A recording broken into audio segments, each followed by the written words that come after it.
So very warm good morning, Honorable Emeritus Chairperson sir, and welcome Dr. S Sharma sir to this family, and good morning Vice Chancellor sir, Pro Vice Chancellor sir, all senior faculty members, my faculty colleagues and dear students. Today we are presenting a CCR by General Surgery Department. Okay. Just I want to make a few comments before starting this CCR. This is an unorthodox case, so we have presented this CCR in a chronological order. It's not possible to present it in a usual standard formats.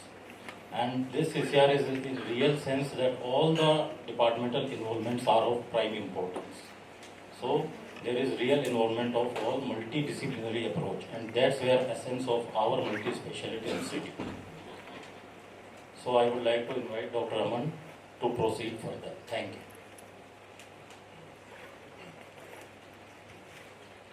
A very good morning to respected Emeritus Chairperson sir, Vice Chancellor sir, esteemed faculty members and my fellow colleagues. Myself, Dr. Aman Purohit, second year resident from General Surgery Department, here to present clinical combined rounds of a 33-year-old patient with chronic bilateral groin pain under the guidance of Dr. Radiodiagnosis sir. A 33-year-old male patient, handicraft, logo designer by occupation, Hindu by religion, and a local resident of Jaipur, came to general surgery OPD with chief complaints of pain in both groin regions for past 3 years. Patient was apparently asymptomatic 3 years back, then started complaint of pain in both groin region for last 3 years, which was insidious in onset, continuous with mild intensity, dull aching, radiating to lower back, no aggravating or relative factor, and no diurnal variation. From last 2 to 3 weeks, patient started having severe pain, for which he went to a nearby hospital and injection of some painkillers were taken and pain was relieved. There is no history of trauma, any urinary complaints, fever, cough, loss of appetite, and weight loss. In past history, there is history of some genital surgery at 4 years of age, for which no documents are available, and there is history of multiple hospital admission for minor illness, for fever and weakness, and on every admission noticed to have low BP. There is no history of hypertension, COPD, diabetes mellitus, and tuberculosis. There is no contributory family history. In personal history, patient is unmarried, and the rest personal history is unremarkable. On general physical examination, patient was examined in well-lit room with consent and proper exposure. Patient is moderately built with height 150 cm, weight 68 kg, and BMI of 38 kg per meter square. Patient is conscious, oriented to time, place, and person. There is no icterus, pallor, clubbing, cyanosis, edema, or lymphadenopathy. Vitals are as follows: the BP 124/82 mm of mercury taken in left arm in sitting position, pulse 84 beats per minute with normal rhythm and volume, saturation 98% on room air, and respiratory rate was 20 cycles per minute. The systemic examination was normal. On inspection of this young male, we were surprised to see the unexpected appearance, as there is no male genitalia seen. Now, I would like to ask my colleagues what it can be. There is no external male genitalia seen, labial folds are seen with pubic hair present and no scar mark present. On palpation, we can see in figure 1 soft tissue or sort of fleshy protuberance of 2 cm that could be clitoromegaly. In figure 2, we can see a single opening with posterior fusion of labia minora. On further examining the patient said that he is passing urine from this single opening, and we can see posterior fusion of labia minora.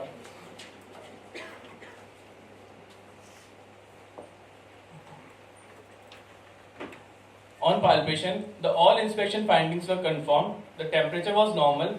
Both inguinal canals were empty with no testis or testis-like structure felt. Soft tissue or sort of fleshy protuberance of 2 cm. Labial folds present. Labia minora were fused posteriorly and single opening was seen.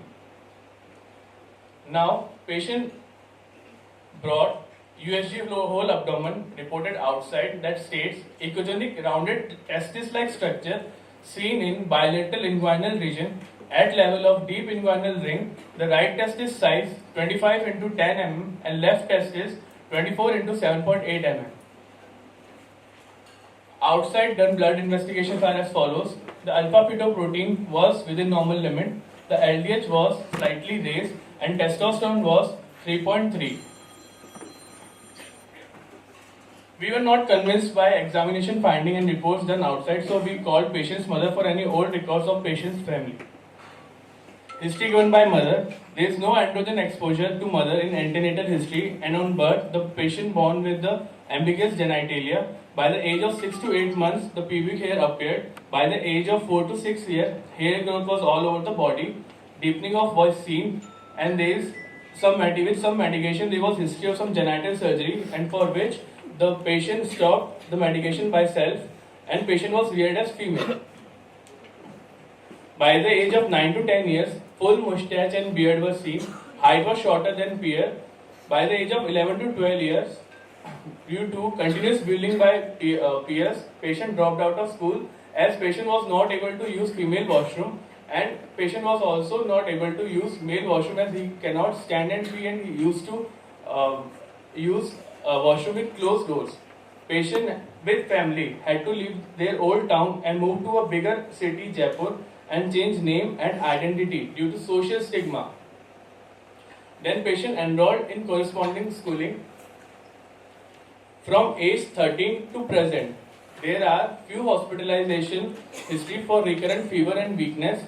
Then brought up as male, completed post-graduation by correspondence, started working in company and uses male washroom with fear and discomfort at public places. Now, to summarize, patient came with a bilateral groin pain for last 3 years. There is history of some genital surgery at 4 years of age.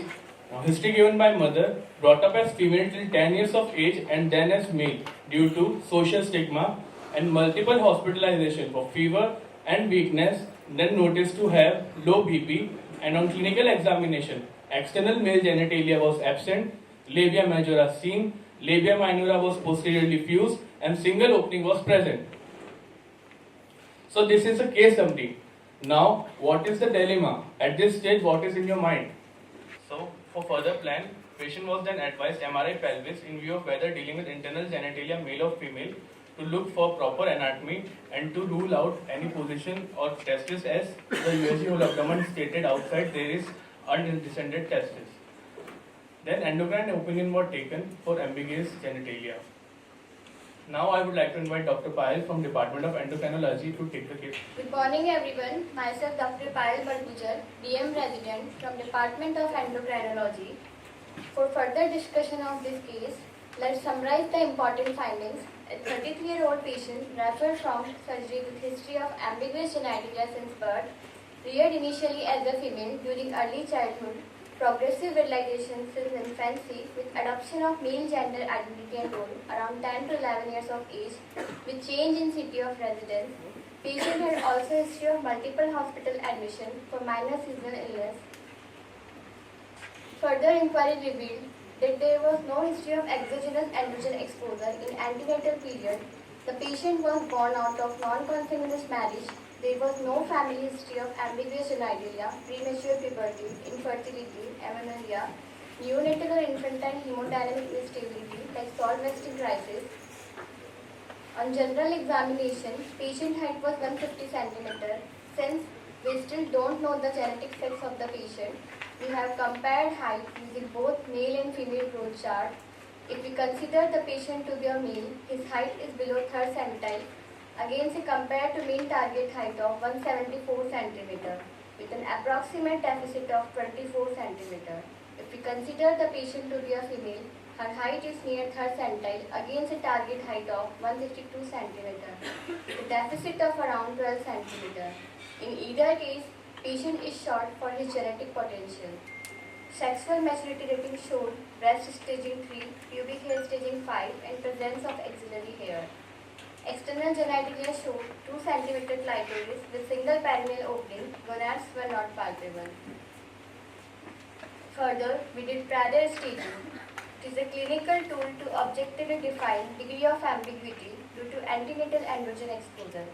There are 5 different stages with normal female being shown on the left side and normal male on the right side.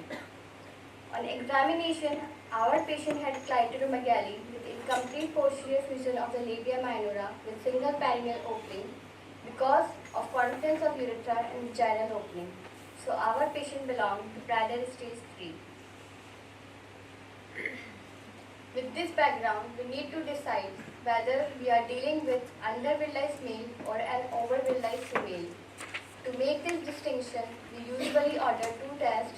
One is karyotype and other is USG pelvis. Report of karyotype takes around 10 to 15 days, so in clinical practice, we make decision based on the presence or absence of Mullerian structure on USG. In our patient, we did ultrasonography which showed presence of Mullerian structure, so we labeled our patient as a probable 46-axis DSD over-virilized female. Now, please explain DSD full. sorry, sir. DSD. Disorder of sex development. Now, these are the causes of 46-axis DSD which leads to virilization. Congenital adrenal hyperplasia causes antenatal and postnatal progressive virilization. Aromatase deficiency leads to antenatal and pubertal virilization. In our case, based on the clinical history, we know that the virilization process was continued even after the birth of the baby till the time of puberty. So our patient belong the category of CH. On further investigation, we found that RFT, serum electrolytes and hemogram were normal. Hormonal evaluation revealed low cortisol with high ACTH is diagnostic of primary adrenal insufficiency. Additionally, as we can see, the testosterone was high, which can explain the advanced virilization in our patient. However, gonadotropin, that is LH and FSH, are low. It indicates that the source of the testosterone is not the gonads, rather the source is peripheral like adrenal gland in our case. So primary adrenal insufficiency with gonadotropin independent production of testosterone further points to diagnosis of congenital adrenal hyperplasia. To take this case further, I would now like to invite Dr. Rajiv Kasliwal sir.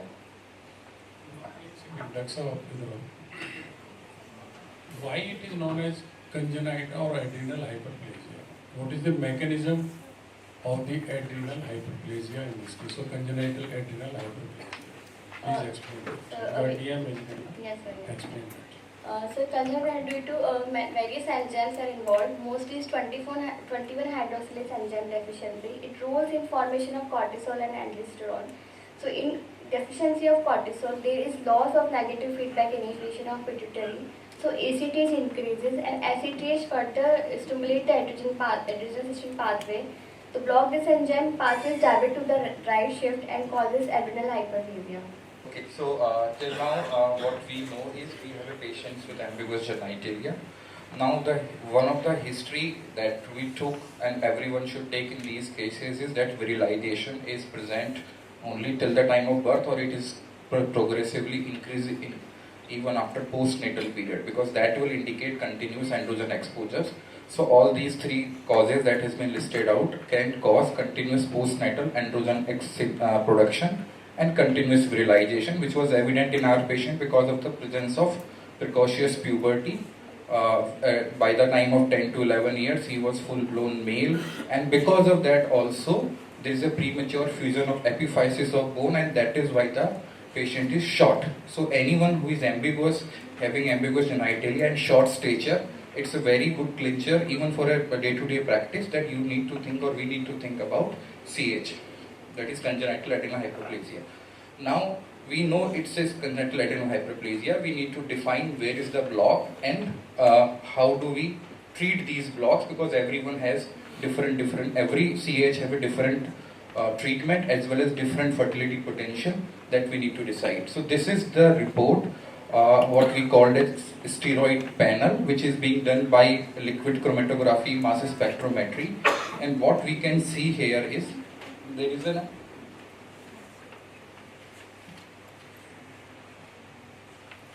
decreased cortisol. Then what we can see, there is an increase,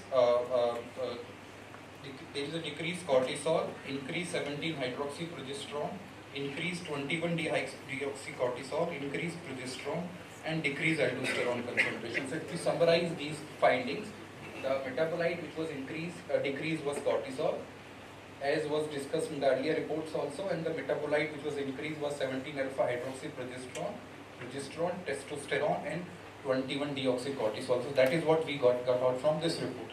Now we need to see what is this defect which can cause these kind of abnormal metabolite accumulation. So this is just the basics. We know that adrenal has 3 layers. That is what we call as GFR, glomerulosa, fasciculata, and reticularis. Every layer has its own function. The dominant role of adrenal in male or female is to make corticosteroids. Though zona reticularis can make sex steroids, but the sex steroid functions are basically more efficient in gonads. So the primary job of adrenal is to make corticosteroid, not the sex steroids. That's the normal case. Now this is the steroid biosynthetic pathway that is there in adrenal gland. Now it looks overwhelming. I would just like you to focus on 2 things. So what we can have, these are the vertical pathway where you can see from cholesterol there is a conversion to aldosterone, or so these are the vertical pathways from where we can see cortisol to aldosterone, cholesterol to aldosterone conversion, and cholesterol to cortisol conversion. In a normal day-to-day functioning, these are the pathways which are predominant, as we want to make more and more corticosteroids as per the need of the patient. The horizontal pathways in adrenal glands leads to synthesis of basically sex steroid, that is testosterone. Now that is not the primary job of adrenal. So normally the flow of the traffic of metabolite is vertically, not the horizontal.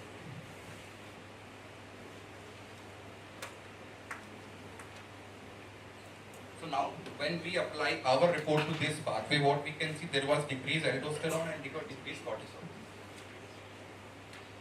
And there was increased progesterone, increased 17-hydroxyprogesterone, and increased testosterone. So what we can interpret from this thing is that anything which is downstream, which is upstream to the 21-hydroxylase is getting accumulated, and everything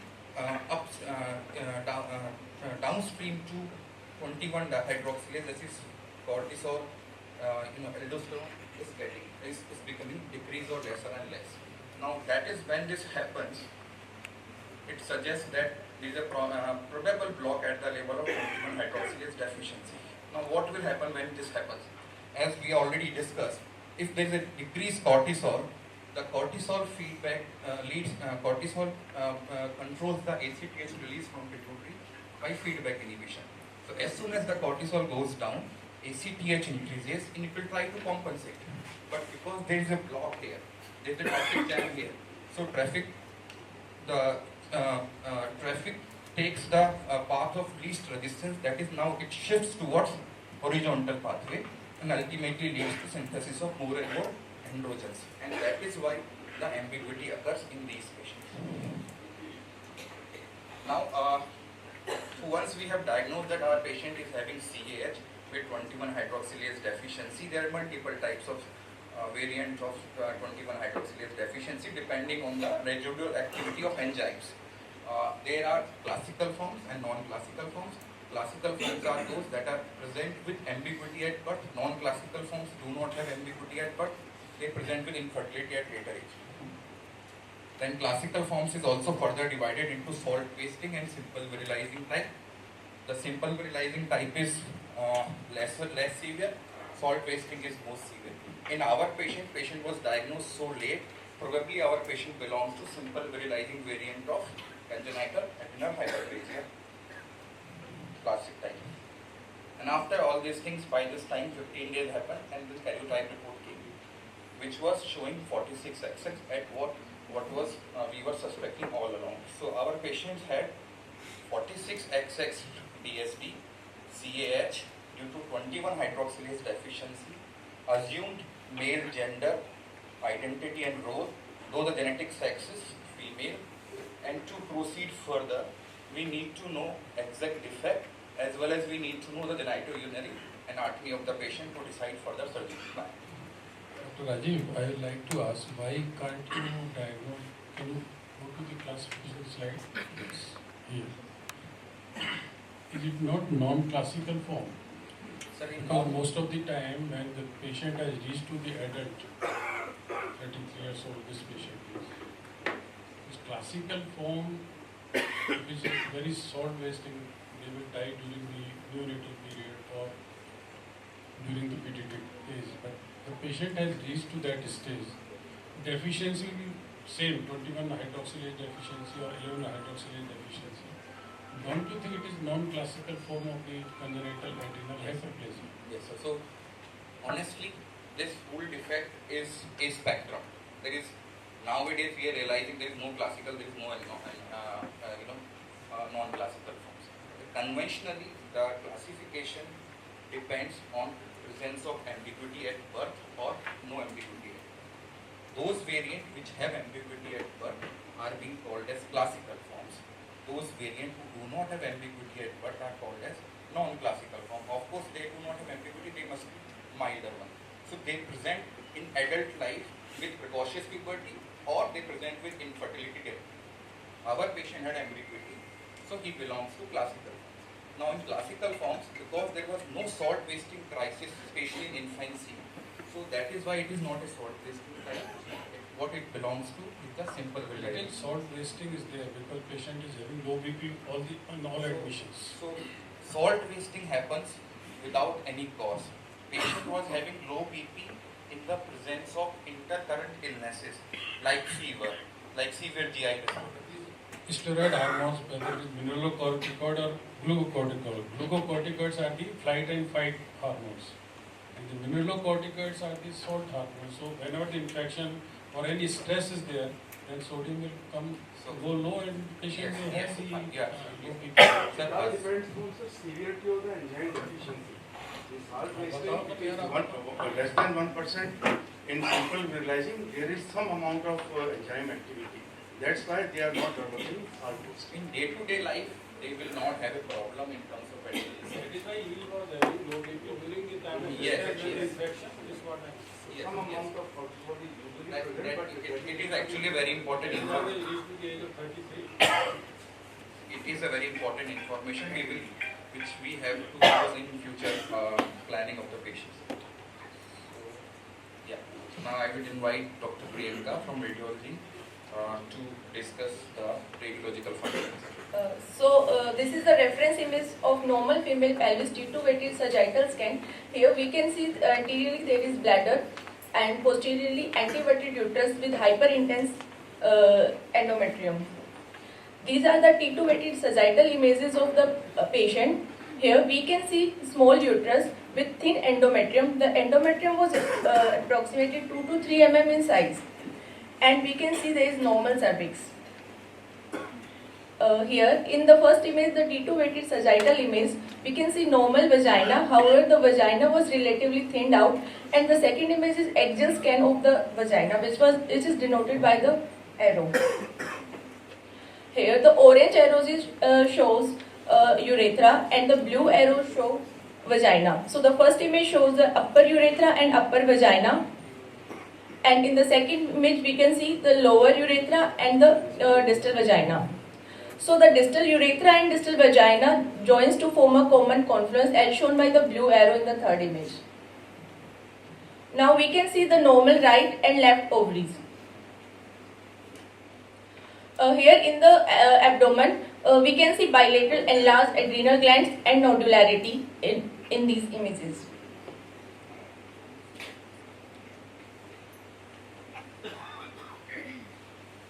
So we conclude our MRI findings. A inverted small uterus is seen with thin endometrium. Bilateral ovaries are normal, normal cervix and upper vagina. However, vagina is mildly thinner and distal vagina and urethra join to form a urogenital sinus. Bilateral adrenal glands are enlarged with mild nodularity and bilateral inguinal region shows no abnormality.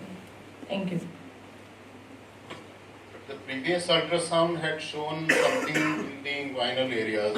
So after the MRI, when you did not see anything there, was an ultrasound repeated to make sure that there is nothing there?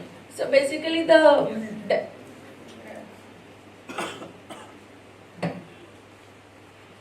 I think we mentioned earlier also we did screening USG and there was a presence of brain structures and we could not neither felt testis during examination as well as it was not seen during ultrasound also. But however, because sometimes you can have gonads which are intra-abdominal, which may not be present, which may not be very well diagnosed on ultrasound. So MRI, that is why the plan to completely rule out this possibility of presence or absence of testis. ये बड़ा important question है जो doctor Kapoor ने पूछा है. Testis का हमेशा decent होता है एम्ब्रियोलॉजी डेवलपमेंट होता है और ओवरीज का असेंट होता है. Now we know that it is XX, likely to having a testes or gonads in the groin or in the inguinal canal are very low. So the finding, ultrasound finding, where they were showing previously some gonad-like structure might not be there or will not be there. Alright? If the descent, there is defect in the descent of the testes, yeah, when embryology part will come, we discuss that. Then they may stuck at the inguinal level also. They may not descend up to this level. And then you can have bilateral. But by the way, pain in the groin both sides, that get to be explained. Now I invite Dr. Rekha Gupta ma'am to further proceed the case. There is another important lesson in this case for all of us. This patient had an ultrasound done and the uterus is significant size, but it was not picked up on ultrasound because the sonologist was looking for what he thought or she thought. Obviously, the patient was a male. Patient was a male. So nobody was looking for the It was uterus. small because of lacking of hormones. But it should have been picked up on ultrasound. Yes. If carefully look for, it is significant size. It is small, but it is significant size. If they could pick up those small lumps or nodules in the groin, what I'm trying to say, the eyes see what the mind is looking for. Yes, sir. If an obvious male comes to you, you are doing an ultrasound, you don't look for uterus. That is the reason. Good morning, respected teachers and dear colleagues. So this was a 33-year-old patient referred with ambiguous genitalia for genetic testing. Considering history and investigation, clinical diagnosis of congenital adrenal hyperplasia was gapped, and even with metabolites, it was proven that it was 21-hydroxylase deficiency.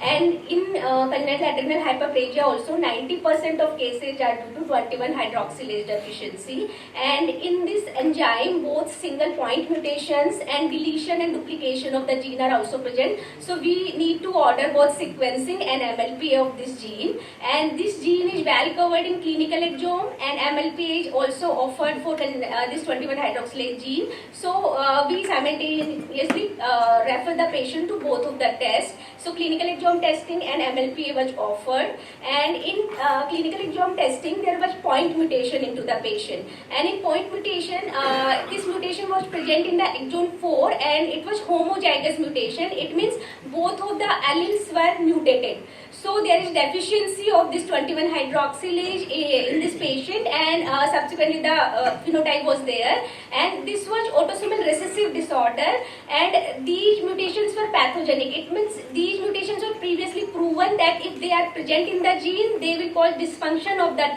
gene. So these were pathogenic mutations, and it was autosomal recessive disorder. It means both of the parents are carrier in this case. It means both of the parents are carrier, and there is 25% chance that their offspring would be affected. So this couple had two offspring. One is normal female and one this ambiguous genitalia child, and that was also female, but obviously he had congenital adrenal hyperplasia. So in such cases, the risk of recurrence of again such type of child is again 1 in 4 or 25%, and 50% chance that child might get one gene abnormal or one gene normal from parents. So they may be carrier in 50% of cases, and in 25% of cases the offspring of this couple may be quite normal. So after this diagnosis, what we can offer to this couple if this couple comes early to us? So in these cases, we can offer prenatal diagnosis of such cases once we get to know the genetic defect in the gene, and obviously we know the risk of recurrence is 25%, and if in this recurrence, if they had a female and that is affected, then that female would get virilized, and this virilization is very early in intrauterine period, even at the 7 to 12 week of gestation. So when a couple who is carrier for this 21 hydroxylase gene, then once the pregnancy is confirmed, we should start the treatment with dexamethasone to suppress the cycle, so that the dose of this dexamethasone is 20 microgram per kilogram per day in divided dosage, and maximum dose is 1.5 milligram per kilogram, so that we can prevent the virilization of affected female. But we need to start it just the pregnancy is confirmed, but we can do the prenatal diagnosis just at the 12 week. We can take the sample of the fetus or from placenta at the 12 week, and we get the result by 15 week. Just by the 15 week, we get to know that whether this fetus is affected female or affected male or normal. So up to 15 week, we need to give this therapy to all of the fetuses, whether these are normal or whether these are affected female. So this equation goes like 1 in 4 offspring is affected, and in 1 in 4, half of the offspring we think that female. So 1 in 8 would be affected female. So out of 8 offspring, only 1 would be affected. So 7 offsprings are unnecessarily exposed to dexamethasone in this intrauterine period, because we can stop the dexamethasone therapy only after 15 weeks. So this is controversial to give the dexamethasone therapy in such cases. So this is the therapy, but not recommended. We can give, but it is an experimental therapy, so that we can prevent the virilization and formation of urogenital sinus. We can treat them properly. We can, patient can cycle also regularly, and patient can become fertile by its own or with the help of IVF assisted. So actually that's not why we have presented this case. The patient came to us with something else, like a pain, seemingly innocuous complaint, but actually we stumbled upon something bigger issue in this patient. Rajiv, I think the patient, maybe whether there were complaints or not, 30-year-old person, phenotypically male, and ambiguous genitalia, as you keep on saying, he should have come with that complaint. No? That's the stigma. People don't want to come out and tell, there are so many Psychiatry, psychologist consultation, parental inhibition. so many issues. But unfortunately, no gynecology has helped so far. It needs to be, vaginoplasty has to be there, and then uterus has to be developed. So, the final diagnosis, what we have discussed till now is this: 46XX TSG CH, short stature, male, gender, and role. Now, what to do with this patient? First thing is, what is the cause of pain? Actually, I have no idea. I have to honestly admit it. There are theories which I can suggest and propose. One is, patient has been not treated till now for adrenal insufficiency, and he is a case of simple virilizing CAH. One of the presentation of adrenal insufficiency can be abdominal pain, because he was remained untreated. The deficiency was mild, so he did not went into the frank trial. That's one thing. Another thing is, patient had if we go back to the finding of breast staging 3, B3, then it means some degree of ovarian function was there. No, it was not sufficient enough to maintain cycles and other things. There was some ovarian function also. So that that we try to ask that whether the pain is episodic, so it may be related to some degree of ovulation or follicular development that was happening in this patient. So these are the two explanations or hypothesis we can put forward. We don't know exactly the reason. Now, what to do to these patients? That was the main conundrum to us. Till the time we were not knowing what it is, we were not doing anything. But once we knew everything, now what to do with these things? One thing was that patient have lived his life by this almost third decade is, and he is living in the society as male, otherwise not having any complaints. Why to interfere? Just leave him and let him live like what he is living. But in this case, as we just highlighted earlier in the history, there was history of recurrent admissions because of adrenal crisis. We need to treat the patients with steroids to prevent those crises, because adrenal crisis can be fatal. Now, once we decide to treat the patient, actually we open Pandora's box.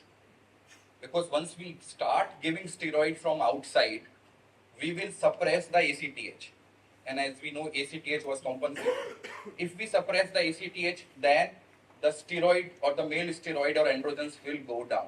Now, someone who is living as a male till now, if he is deprived of testosterone, what will happen?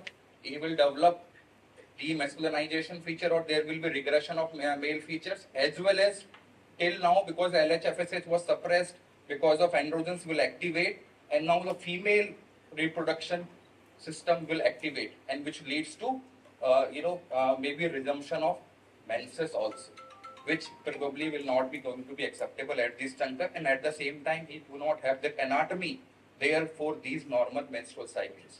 So that is why we need to actually discuss, do we really want to intervene or do we not want to intervene, and it took a lot of anatomy का पूरी है उसके MRI single opening. So if there's single opening, you have to make it anatomy. Yeah, so that is again, so we need to operate then again. So story, when it's not just about giving medication, then we need to plan things or accordingly to the patients.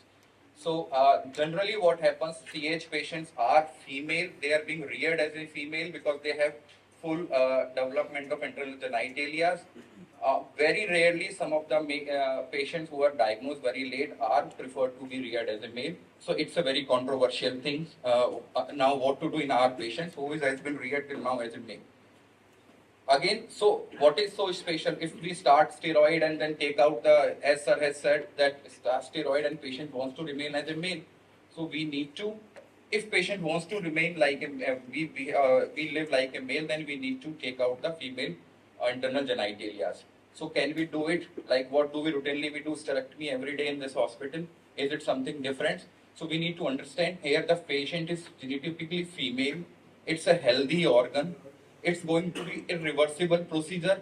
We are depriving the patients of fertility potential in future.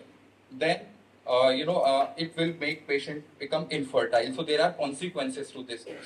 And so that is why these decisions of intersex surgeries are always a complex issue which takes into account surgical, sexual preferences, surgical feasibility, reproductive potential, malignancy risk, and social factors. And that is why it is very much controversial issue when to do, what to do, and how much to do intersex surgery. There are a lot of laws in Western countries. In fact, in our own country, like Tamil Nadu government, after instruction of Tamil Nadu High Court, have actually banned infant intersex surgery like clitoral reduction or vaginoplasty in infancy till the time patients or the individual becomes older enough to give his own consent. The parent's consent is not valid. That is according to some countries and some laws. So with this, now we need to decide that patient what actually wants, and it will require a formal assessment by psychiatrist and psychologist about the gender identity, gender dysphoria to discuss and take the management further. Rajiv, you said that if you give steroid replacement, then the female hormones will start getting secreted and uterus may become functional. Is there any way to know whether it will or it will not? And second is, if we don't want him or her to become a female, short of hysterectomy, is there any other method that you just ablate the endometrium so that it doesn't respond to hormones? That can be done, but that procedure may be complete, may not be, may be incomplete. The cycles may stop. It is not hysterectomy, it is nephrectomy. And second is correct. And normally, what you are trying to say, sir, whether it is there is any way to know preemptively, it's not. But that happens. That is what happens in every CH female patient. We treat them properly. They cycles. They become pregnant. They carry their child. So there is nothing which suggests which will not happen in this patient. It will suppress the androgen secretary. So that is we need to go by the common sense here. As you rightly said, the key issue here is whether we treat the karyotype or whether we treat the patient. The patient. I think the key issue is how does the patient want to live the rest of his or her life as a male or as a female. I think that is the key issue. That's the key issue. And that is Key why lies with the I psychiatrist and clinical psychologist. At the same time, sir, we need to understand that he was being not treated for adrenal insufficiency, and he has been admitted. Now, every time he may not be lucky enough to have a hospital nearby and reach in time, and patient have died. Every endocrinologist have seen that patient with adrenal insufficiency have collapsed and died with unknown cause. So now we know this thing, he is having this problem. Will we keep him untreated just because he wants to live? Maybe it's also medically again controversial for us not to treat. So that is also one factor. At the same time, patient's wish also needs to be taken into account. So we need to make a fine balance, and that is why we will have a psychiatrist. Can additional testosterone be given from outside? That is what we will do, sir. If the patient wants to live like a male, we need to treat adrenal insufficiency. The androgen will be suppressed. We need to do hysterectomy, oophorectomy. We need to give lifelong testosterone replace to maintain the male character if patient wants to live like a male. So that is why someone who has come with no something else and now we are dealing with something else. That's the whole dilemma of the case. This age is already lived as male. And it's very difficult.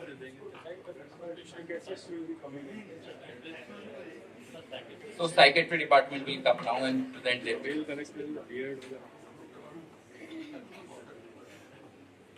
Good morning, everyone. Myself, Dr. Yogita Gaggar, PG first year resident from Department of Psychiatry.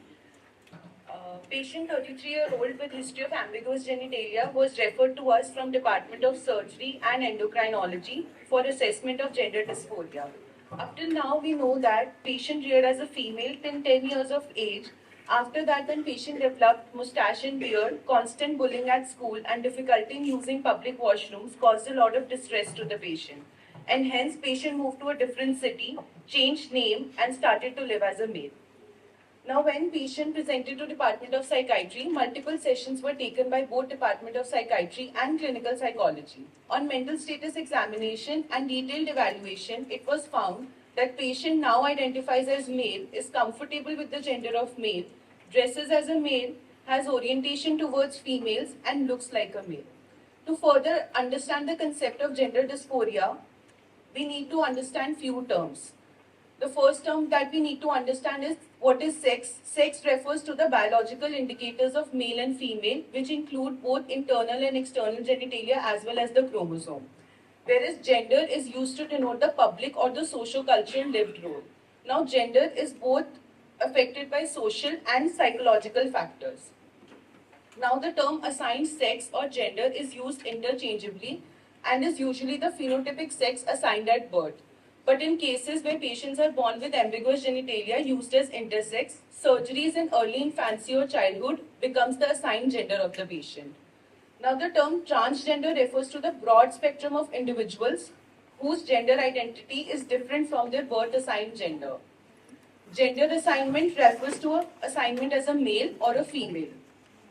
Now, what is gender identity? Gender identity is one's persistent inner sense of belonging to either a male or a female gender category, whereas gender role is the outward expression of the inner sense of that is caused by a discrepancy between a person's gender identity and that person's sex assigned at birth. Now, to assess gender dysphoria in our patient, we use the following diagnostic criteria given by DSM-5, which refers to gender dysphoria as a marked incongruence between one's experienced or expressed gender and assigned gender of at least 6 months. Now our patient, assigned as a female during early childhood, now desires to be a boy, has a male attire, has rejection towards all feminine things, strong dislike for sexual anatomy, desire characteristics that match experienced gender. The other criteria present in our patient, as patient had to drop out of school, change name and change city. There is a specifier which is also mentioned in the same, that is, it can be present with a disorder or difference of sex development, which include congenital androgenital disorder, congenital adrenal hyperplasia, or androgen insensitivity syndrome. Using the diagnostic criteria, mental status examination and detailed evaluation, the patient was given the diagnosis of gender dysphoria with disorder of sex development. After taking multiple sessions with the patient, detailed assessment, the following certificate was issued to the patient in which it was clearly stated that the irreversibility of the procedure was explained to the patient in detail. Patient at present wanted to get rid of the pain and had no desire for any sex reassignment surgery at present. Now various SOPs has been laid down by Ministry of Health and Family Welfare for application of certificate for transgenders. In the SOP, it is mentioned in detail the role of psychiatrists, endocrinologists and surgeons for transgenders. Recently, a lot of emphasis has been laid on the rights of transgender in its Gazette notification by Government of India under the Transgender Persons Protection Rights, which was laid in 2019 and enacted in 2020, provides equal rights in terms of education, healthcare and job opportunities.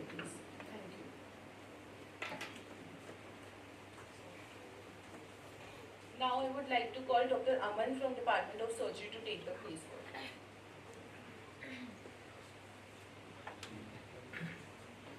So now, the patient by now decided to live his life as a male. So now the treatment plan for the future will be the hormonal therapy, tablet prednisolone will be given 5 mg, tablet fluorocortisone 1.1 mg, and testosterone replacement therapy. Fluorocortisone. Fluorocortisone. What is that? It's a mineralocorticoid. People, you must tell. It is mineralocorticoid. Yes, sir. Good deficiencies are there. Glucocorticoid deficiencies there. So there is multiple disciplines are there. Yes. They might not know. If you say steroid, they will think only of the dexamethasone or glucocorticoids. So kindly specify that it is mineral. Then sir, for surgical plan, the stage surgery we plan total laparoscopic hysterectomy with bilateral self-finger oophorectomy under steroid cover and the phallus reconstruction stage surgery.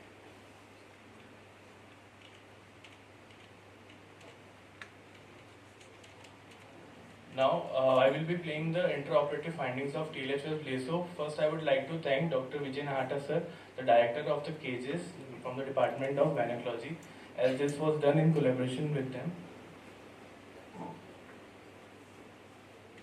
He is going to Guwahati with some functions for his not. So the port placement was done and diagnostic laparoscopy was done, and here we can visualize the uterus with bilateral ovaries. Now we have identified and coagulating and dissecting the IP ligament. Now we are mobilizing the bladder by cutting the anterior peritoneum.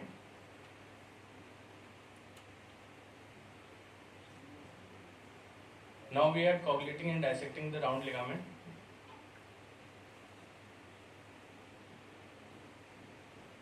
We are further mobilizing the uterus by cutting the posterior peritoneum. Now the uterines have been taken care of. We are separating cervix from vaginal vault.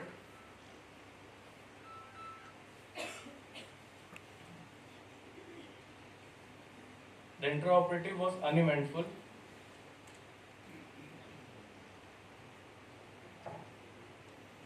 Now ovaries have been cut off from the uterus, so the ovaries and the uterus can separately taken out from the port side.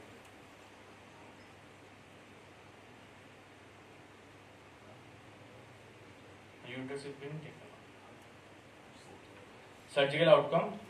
Procedure total laparoscopy hysterectomy with bilateral oophorectomy was done. It went uneventful. When patient was discharged on post-operative day 2 and continued hormonal replacement therapy. This is a specimen of uterus with cervix and bilateral ovaries. Patient was followed up every 3 months and testosterone replacement therapy monthly was given. Then tablet prednisolone, that is glucocorticoid, 5 mg OD was given, and tablet fludrocortisone 0.1 mg OD, that is mineralocorticoid, was given to the patient. And patient is now pain-free, bilateral inguinal region till date, and caloric restriction to be followed strictly for weight management as patient is on steroids. We be doubting groin pain क्यों था उसको? Sir, we till now we don't know the definitive. Why?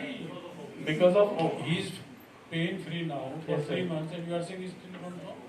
sir, because it could be. Eh? Out of those two possibilities, we don't know. It was replacement of steroids that solved the problem. No, replacement was there before also. What replacement? It is the ovaries and fallopian tubes, and chronic cervicitis is there. It is clear-cut case where you can 100% say it is the gynecological reason for the. If she wanted to be female, she could have delivered a child. Pardon? नहीं वो अलग बात है, but the pain, because the primarily patient came for the pain, and after this is sort of therapeutic diagnosis. You have removed the uterus, you have removed the ovaries, and the patient is relieved. So it shows that it is pain was because of the genital organs. अरे यार वो तो ठीक है, तुम limit type आ रही है, ठीक है ना? The pain has been relieved following total laparoscopic hysterectomy and oophorectomy. That means the cause was lying there in the uterus and ovaries and fallopian tube. ठीक है ना? And on the histopathological examination, there was chronic cervicitis. Alright, so there might be infection, PID might be there in the other organs also. It might have spread to other organs. Now I would like to call Lieutenant Colonel Dr. S Shekhawat sir for take the details further. If as a third party I look at the medical records of this patient, the operation notes, who performed the operation? General surgery or gynecology? Yes, that is important because from medico-legal point of view, in a setup where all specialties are available, the specialty procedure must be performed by the specialist. The only exception is if it is a life-saving emergency where anybody can do anything, otherwise it should be done by the specialist. So very good morning to all of you. I am Lieutenant Colonel Shekhawat, SS, Department of Anatomy, Assistant Professor. I am here to discuss the anatomy part of this case. So, before 7th week of intrauterine life, the gonads are indifferent gonads. Maybe they are bipotential. They may develop as male gonads testis or may develop as female gonads ovary. So the key factor for the sexual dimorphism, it is SRY gene, sex determining region on short arm of the Y chromosome. If there is presence of SRY gene, then it will be the male gonad testis, and if there is SRY gene absent, then it will be the female gonad ovary. Now, if developing gonad it is testis, then there are two important cells. These are Sertoli cell and the Leydig cell. Sertoli cell, it releases the MIS or the we can say the anti-Mullerian hormone that leads to the Mullerian duct suppression or the regression, and the Leydig cell that release the testosterone. This testosterone, it will stimulate the Wolffian duct and its structures. These are efferent ductules, epididymis, vas deferens, and seminal vesicle. Then this testosterone, it converted in dihydrotestosterone that will stimulate the external genitalia, growth of penis, scrotum, and prostate in case of male.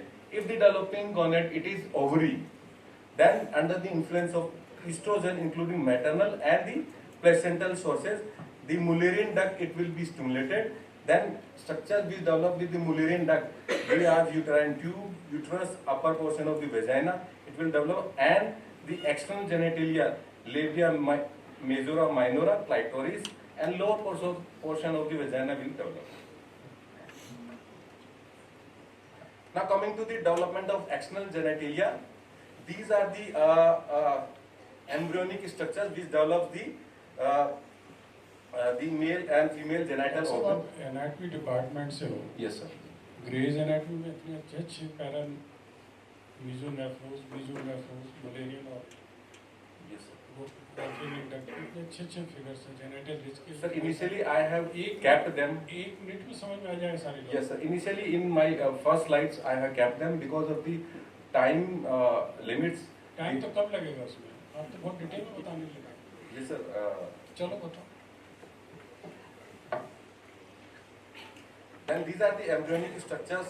The urogenital sinus, it will develop as prostate and prostatic urethra in male and urethra and lower vagina in female. The genital tubercle, it develops as glans penis in male and the female in clitoris. The urogenital swelling, it develops as scrotum in male and labia majora in female. Urethral folds, they develop as shaft of penis in the male and in female it is labia minora. Now we can see here this at the 7th week and the 9th week. These are the indifferent stages of external genitalia. So this is the genital tubercle, this is the urogenital swelling, and this is urethral fold. Urethral fold, it will develop as in case of male it is penile urethra and in case of female it is labia minora. At this stage,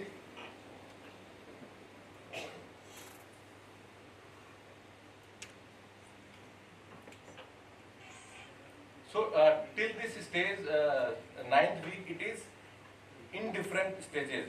If now the hormonal function it comes. Now, if the testosterone is there, then this genital tubercle it develops as glans penis, urethral fold it develops as the urethra, and genital swelling it develops as scrotum. In female, resident नहीं है anatomy department से. चलो kindly restrict yourself to the case. Now coming to this slide, this is the normal development of female urogenital sinus. In this slide we can see the anteriorly the separate opening for urethra and separate opening for the vagina. But on the left side you can see the atypical presentation. In this case we can see the common opening for urethra and the vagina both sides. So this is two types, low vaginal confluence and the high vaginal confluence. In our case we have found the low vaginal confluence.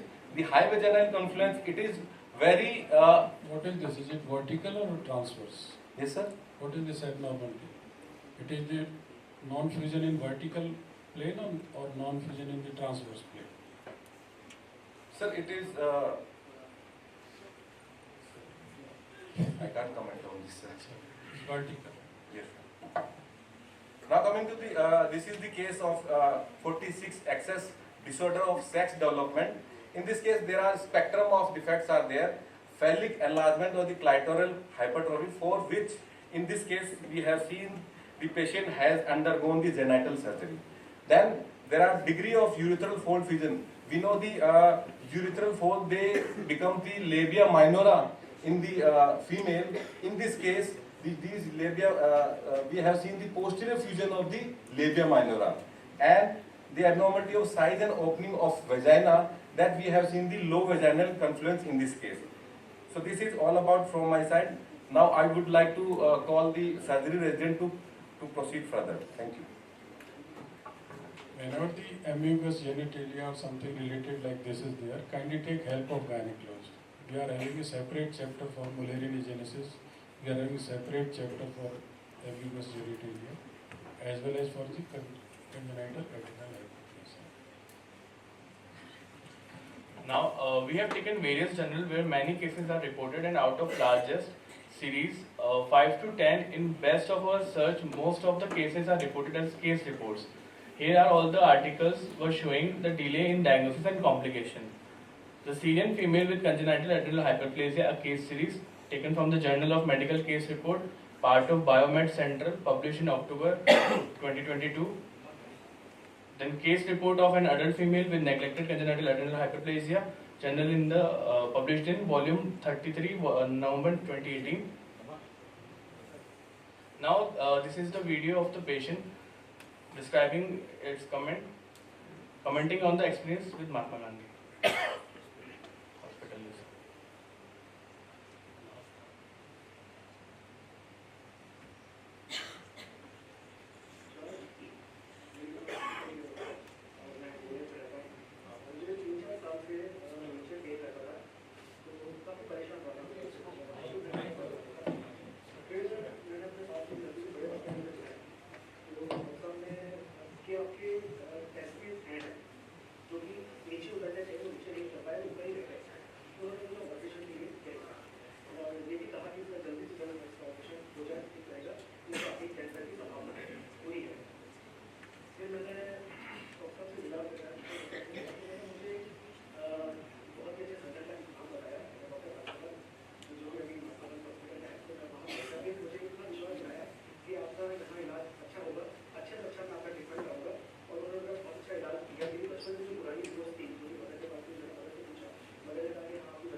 Now, I would like to call Dr. Rajkumar sir for the final comments.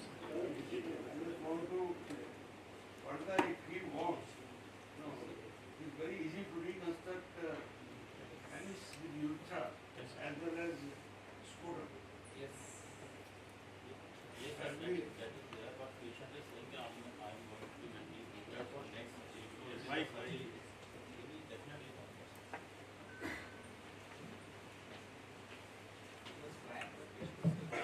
So lastly concluding, the peculiarities of our case are that CH is not a very uncommon condition, but in our particular case, the diagnosis was very late. He is presented to us as a 33 years of age.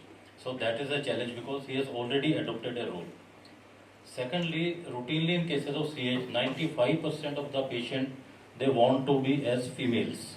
But in our case, because the society accepts his livelihood depends on the male adoption. So he was adamant that I want to be a male because my recognition is this, so that is a challenge for us. Thirdly, the patient was saying ki just give me painkillers and we have considered a lot, so management confidence was there. There was a dilemma whether to treat surgical part. It was very difficult to explain. It appears simple, but then we considered a lot and then he was ready for that.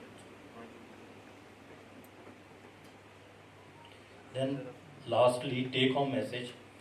In this, as our patient has visited many hospitals, even corporate hospitals before, and outside USG also we have that undescended test is, so a thorough clinical examination by taking the patient in confidence is a must.